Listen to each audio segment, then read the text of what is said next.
Hello friend, I am doctor Harshad Rawal MD homeopath और मेरी channel में आपका स्वागत है। मित्रों, आज का दिन दुनिया में वर्ल्ड स्टॉक डे के नाम से जाना जाता है।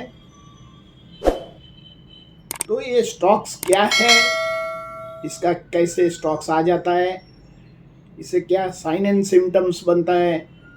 स्टॉक्स को स्टॉक्स को हम लकवा या ब्रेन स्ट्रोक भी बोलते हैं। तो उसको अर्ली साइन क्या होता है कि हम डिटेक्ट कर सकते हैं कि हमको स्ट्रोक आ रहा है नहीं आ रहा है। इसके लिए कौन सा आप खाना खा सकते हैं, इसमें एक्सरसाइज का क्या रोल है, एंड क्यों हमको होम्योपैथिक दवा लेना चाहिए। तो ये सारा वीडियो में हम डिस्कस करेंगे आज। तो मेरा वीडियो शुरुआत के लेके एंड तक आप जरूर देखना। तो पहले तो हम समझते कि स्टॉक्स क्या है। स्टॉक का मतलब ऐसा होता है कि हमारा शरीर में जो सेल्स होते हैं उसको जीने के लिए खून की आवश्यकता होती है, क्योंकि खून में ये जो जो जैविक क्रिया है उसको लिविंग रखने के लिए ऑक्सीजन और माइक्रो न्यूट्रिशन होते हैं।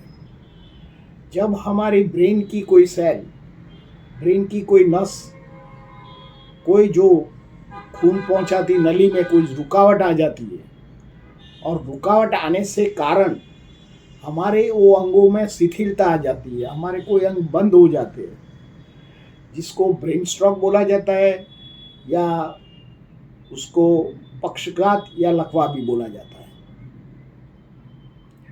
WHO ने माना है कि दुनिया में 150 लाख से ज़्यादा लोगों को ये ब्रेन स्ट्रोक हो जाता है। इसमें हर 3 सेकंड में एक को ब्रेन स्ट्रोक आ जाए और हर 3 मिनट में ब्रेन स्ट्रोक से आदमी मर जाता है। और बाकी का जो 50 लाख जो लोग रहे हैं, ये उनको ब्रेन स्ट्रोक की कुछ ना कुछ तकलीफ रहती है।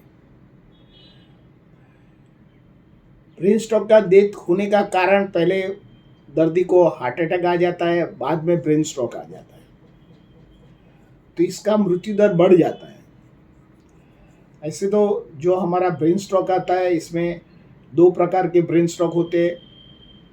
इसमें से 80 to 85% जो ब्रेन स्ट्रोक होते हैं, ये हमारी जो मेन नलिका है, जो हमारे हार्ट में से जो carotid artery and vertebral artery, ऐसे 4 आर्टरी जाती है और जो हमारा ब्रेन को प्रॉपर ब्लड सप्लाई देती है, इसके साथ ऑक्सीजन और उनको जो सेल के लिए जो न्यूट्रिशनल चाहिए वो प्रॉपर पहुंचता है। इसमें कोई अवरोध होने के कारण 80 to 85% जो लोग को ब्रेन स्ट्रोक होता है, ये अवरोध के कारण होता है। और 15 से 20% जो ब्रेन स्ट्रोक होता है, इसको हेमरेजिक स्ट्रोक बोलते हैं। क्योंकि जो कई बार हमारे हार्ट में छोटी छोटी जो नली में थ्रोम्बस या कोई क्लॉट फंस जाता है, इसके जरिए या हमारा कोई हाइपरटेंशन के जरिए जो थ्रोम्बस ब्रेन स्ट्रोक में फंस जाता है और नली फट जाती है, तो ब्रेन के अमुक एरिया में कलेक्शन ऑफ ब्लड रहता है, जिसको हेमरेज स्ट्रोक्स बोलते हैं या ब्रेन हेमरेज भी बोला जाता है। ये ब्रेन हेमरेज में भी आदमी को जीने की 50% शक्यता रहती है। तो ये ब्रेन स्ट्रोक होने का क्या कारण है? तो सबसे पहले जिनको ज़्यादा हाइपरटेंशन है, इन लोगों को ब्रेन स्ट्रोक होने की संभावना रहती है। दूसरा कारण, जिन लोगों को मधुप्रमेह मीन्स डायबिटीज हाई रहता है और डायबिटीज की केयर नहीं करता है, इन लोगों को भी ब्रेन स्ट्रोक होने की संभावना रहती है। तीसरा कारण, जिन लोगों को जो ब्लड में वसा या कोलेस्ट्रॉल लेवल इरेगुलर रहता है, इसको हार्ट स्ट्रोक या ब्रेन स्ट्रोक होने की संभावना रहती है। कई बार हम ज़्यादातर हम व्यसनी होते हैं, जैसे टोबैको है, अल्कोहल है, स्मोकिंग है, ऐसे आदतों से भी हमको ब्रेन स्ट्रोक होता है। कई बार हमारा लाइफ़स्टाइल ऐसा होता है कि जो हम सेडेंटरी का सारा दिन बैठता है, कसरत नहीं करते, ओवरवेट होता है, ओबेस पर्सन होते हैं, उन लोगों को भी ब्रेन स्ट्रोक होने की संभावना रहती है। किन लोगों को ज़्यादातर स्ट्रेस रहता है या नींद प्रॉपर नहीं आती है और इरेगुलर लाइफ रहती है, ज़्यादातर हार्ड वर्क करते हैं, रेस्ट प्रॉपरली नहीं करते, खुराक में उनको फास्ट फूड ज़्यादा कंज्यूम करते हैं, चिकास ज़्यादा लेते हैं, उन लोगों को ब्रेन स्ट्रोक होने की संभावना रहती है।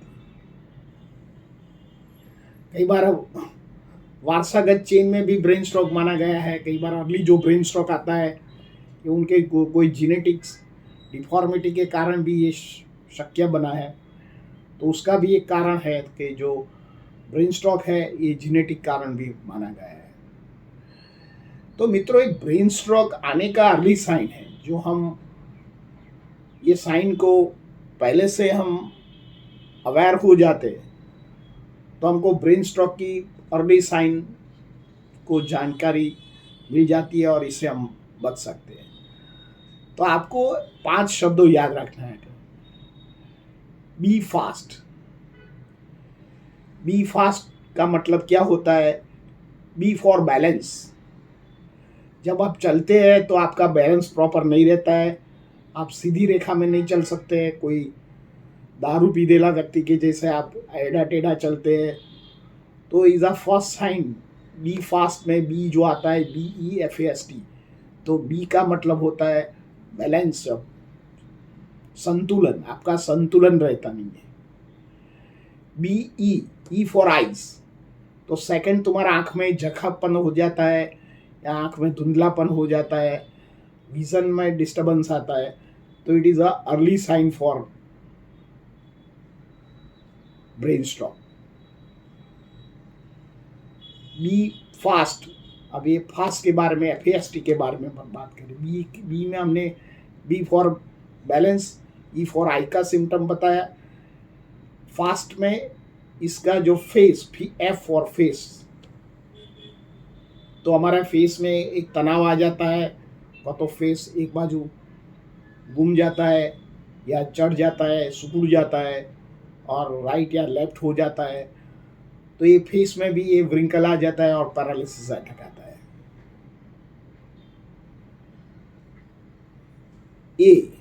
FA मंस आर्म। हमारा आर्म कई बार मूवमेंट्स करना मुश्किल हो जाता है, ऊंचा नहीं रख सकता है, ट्रेमर आ जाता है या रखने में दिक्कत आ जाती है, तो हाथ में भी इफेक्ट आता है। और T फॉर टाइम।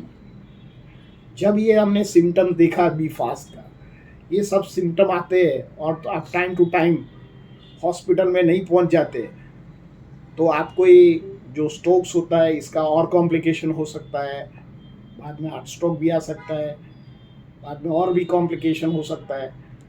तो हमने बोला कि बी फास्ट का जो सिम्टम अर्ली हम जान लेते हैं तो इससे हम बच सकते हैं और टाइम टू टाइम हम हॉस्पिटलाइजेशन चले जाते हैं। तो जो भी हॉस्पिटलाइजेशन ट्रीटमेंट जो हमको लेना चाहते हैं लेके, आधुनिक साइंस की दवा में भी बहुत अच्छी दवा है, तो इस स्ट्रोक से बच सकते हैं। मित्रों, ऐसा क्या सिम्टम्स होता है? तो पहले तो आप जो पैथोलॉजिकल क्या होता है, तो इसे आप CT स्कैन कराइए, आपका खून की जांच कराइए, कोलेस्ट्रॉल की जांच कराइए, आपकी जो दवा लेते हैं ये आपको डॉक्टर को बताना चाहिए, या आपका शुगर लेवल कैसा है, यूरिक एसिड कैसा है, सब टोटालिटी से आपको मालूम पड़ता है कि आपको ब्रेन स्ट्रोक हुआ है। ब्रेन स्ट्रोक जो व्यक्ति को होता है उसको तो वसा बंद करना चाहिए, रेगुलर एक्सरसाइज करना चाहिए, आपका जो वेट है उसको कंट्रोल में रखना चाहिए, आपका डायबिटीज लेवल कंट्रोल में करना चाहिए, आपका जो ब्लड प्रेशर है उसको कंट्रोल में करना चाहिए, खुराक में जो फास्ट फूड है या चर्बी वाला वसा है, मैदा है, शुगर है, उसको अवॉइड कीजिए, रेगुलर वॉक कीजिए।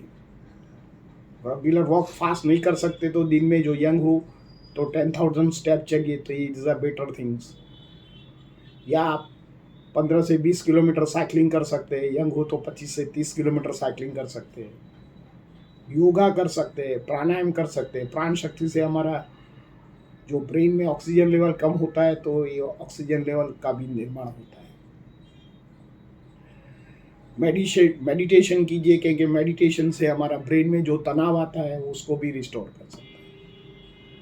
इसमें ये जो ब्रेन स्ट्रोक में होम्योपैथिक का क्या रोल है मित्रों? हम ऐसे प्रॉब्लम में तो सबसे पहले कोई भी दर्दी होता है, हॉस्पिटलाइजेशन जाता है, और हॉस्पिटलाइजेशन में दर्दी को 90% तो ठीक हो जाता है, पर 10% उनको तकलीफ रहती है। बाद में बोला जाता है कि आप फिजिकल थेरापी करो, तो फिजिकल थेरापी के साथ में आप जो 10% आपको जो जो शरीर में एबिलिटी आ गई है, या आपको पक्षघात हुआ है, लकवा हुआ है, या बोलने में दिक्कत आती है, चलने में दिक्कत आती है, या हाथ को ट्रेमर रहता है, इसके लिए आपको होम्योपैथिक दवा लेना चाहिए। तो मैं आपको बेसिकली जो 5 होम्योपैथिक दवा के बारे में मैं यहाँ बताता हूँ, आप जरूर से लेना चाहिए। सबसे पहले जेलसेमियम है। जिन लोगों को स्पीच में जो तकलीफ होती है, तो जो बोलने में तकलीफ होती है और स्पष्ट शब्द नहीं बोल सकते, इन लोगों को जेलसेमियम 30 का उपयोग करना चाहिए 2 से 3 महीना। साथ में कालीफॉस लेना चाहिए। सेकंड नंबर की दवा है फॉस्फोरस। जिनको हेमरेजिक ब्रेन स्ट्रोक हुआ है और ज़्यादातर खून ब्रेन में रहा है, बाद में वो रिस्टोर हो गए हैं, पर चलने में उसको दिक्कत आती है, ब्रेन में पेन होता है, ट्रेमर होता है, चलने में दिक्कत आती है, बोलने में दिक्कत आती है, बैलेंस नहीं रहता है, थक जाता है, सांस चढ़ते हैं, तो ऐसे कंडीशन में आप फॉस्फोरस 30 का उपयोग करना चाहिए। साथ में कालीफॉस भी लो तो ये ब्रेन स्टॉक है और इससे भी दर्दी को अच्छा हो सकता है। थर्ड नंबर की दवा है कॉस्टिकम। जिन लोगों को राइट साइड जो पक्षघात हुआ है और हाथ ऊंचा करने में डिस्टर्ब आती है, कॉन्स्टिपेशन रहता है, बोलने में दिक्कत आती है, आंख बंद करते तो आंख में से पानी निकलता है, इनकंट्रोलेबल ड्रिबलिंग फ्रॉम, आंसू निकलता है और मुंह में से पानी आ जाता है, और चलने में एक पैर में फोर्स आता है, दूसरी पैर में फोर्स नहीं आता है, तो आपको ये जो मैंने दवा बताया है वो कॉस्टिकम दवा लेना चाहिए। फोर्थ नंबर की है प्लम्बम मेटालिकम। जिन लोगों को 2-3 बार पक्षघात का हमला आया है और 2-3 बार इसमें से बाहर आ गए, पर 10 से 15% तकलीफ रहती है, उनको पेशाब की थैली में कंट्रोल नहीं रहता है, स्टूल की कंट्रोल नहीं रहता है, बोलने में दिक्कत आती है, खड़े रह नहीं सकते, खड़े रहते तो दुरुस्त है, बोलने में भी दुरुस्त है, इन्फीरियरिटी कॉम्प्लेक्स आता है, दर्दी को डिप्रेशन आता है, सारा दिन रोता रहता है, और हाथ पैर में शक्ति नहीं रहती है, खाने में भी चमक लेते हैं तो हाथ दुरुस्त है, तो ऐसी कंडीशन में प्लम्बम मेटालिकम का उपयोग करना चाहिए। मित्रों, कोनाएम इज अ ग्रेट मेडिसिन। मैंने कई पेशेंट को देखा है जो लोग ओल्ड उम्र के व्यक्ति है और ब्रेन स्ट्रोक हुआ है, तो मैंने कोनाएम के साथ जेलसेमियम का प्रयोग किया है, तो उसका ब्लडर कंट्रोल भी आ जाता है, या उसको स्टूल में कंट्रोल आ जाता है, बोलने में दिक्कत होती है तो ये ठीक से आ जाता है। जिन लोगों को जेरियाटिक डिजीज मीन्स ओल्ड उम्र के और भी सारे डिजीज होते हैं, तो ये जो मेडिसिन है कोनाएम, ये मैंने कई स्टॉक्स पेशेंट को भी देखा है, तो इसको ये ठीक हो गया है।